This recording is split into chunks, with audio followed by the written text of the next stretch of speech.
अब आपको बताते हैं दिल्ली में एमसीडी का चुनाव इतना अहम क्यों है। दरअसल बीजेपी के लिए ये जीत इसीलिए जरूरी है क्योंकि 2019 जीतना है तो यहां फतेह हासिल करनी होगी। उसी तरह केजरीवाल के लिए अपने आधार को बचाए रखने की लड़ाई है ये, और कांग्रेस के लिए ये अपने वजूद की लड़ाई है। मैंने पूरी प्लानिंग करी है। मैं जो भी कहता हूं सोच समझ के बोलता हूं। हमारी अपनी सर्वे है, 208 सीटें हमें उम्मीद है हमारे इंटरनल सर्वे में आने की।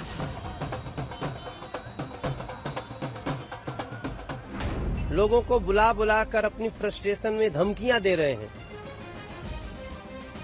कहने को तो दिल्ली में आज नगर निगम का चुनाव है, लेकिन इस बार ये चुनाव सिर्फ नगर निगम का नहीं है, बल्कि 3 पार्टियों की साख की जंग है।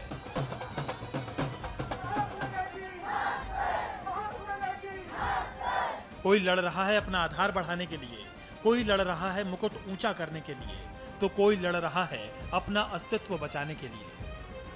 कांग्रेस वाले लोगों ने तेल की चोरी कर ली और जानबूझ के ये सब किया जा रहा है। जगह जगह से खबर आई है कि कहीं पानी का वॉल्व लेके भाग जाते हैं ये लोग। सबने मिलकर इस चुनाव को ऐतिहासिक महत्व का बना दिया है, इतना महत्वपूर्ण कि बिहार वाले नीतीश भी दिल्ली में अपना रियलिटी चेक करने आ गए।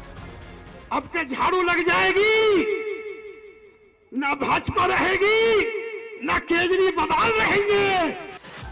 पढ़े जा चुके हैं सारे चेहरे, अब समय है शिलालेख पर विजेता का नाम लिखने का। लड़ तो कई पार्टियां रही हैं, केजरीवाल से दूर हुए योगेंद्र यादव की पार्टी भी है, लेकिन 2 चेहरों पर सबकी नजर है। पहला चेहरा है अरविंद केजरीवाल का और दूसरा चेहरा है मनोज तिवारी का।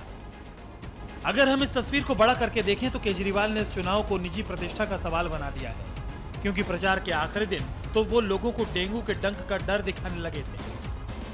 अगर आप बीजेपी को वोट देते हो और कल को आपके घर में आपके बच्चे को डेंगू हो जाए, अगर आपके बच्चे को चिकनगुनिया हो जाए, तो ये सोच लेना फिर आप जिम्मेदार हो अपने बच्चे के डेंगू के लिए। मच्छर जितने दिमाग का जो व्यक्ति है वही ऐसी भाषा इस्तेमाल कर सकता है। और आज के समय में जिस तरीके की डिसेप्टिव राजनीति, धोखे की राजनीति, आंख में धूल झोंकने की राजनीति ये व्यक्ति कर रहे हैं, वो पूरी दुनिया के सामने, पूरी दुनिया को पता है। दिल्ली नगर निगम के इस चुनाव की रफ्तार इतनी तेज थी कि संशोधन या सुधार की कोई गुंजाइश बची नहीं थी। इसलिए कहा जाता है कि बीजेपी ने अपने कई जीते हुए काउंसलर्स को ही भ्रष्टाचार के डर से इस बार टिकट नहीं दिया। कांग्रेस तो इतनी कमजोर हो गई कि चुनाव आते आते उसके कई नेता बीजेपी की बोली बोलने लग गए। और केजरीवाल की क्या कहें, वो इतने हताश हो गए कि लोगों को डराने धमकाने लग गए।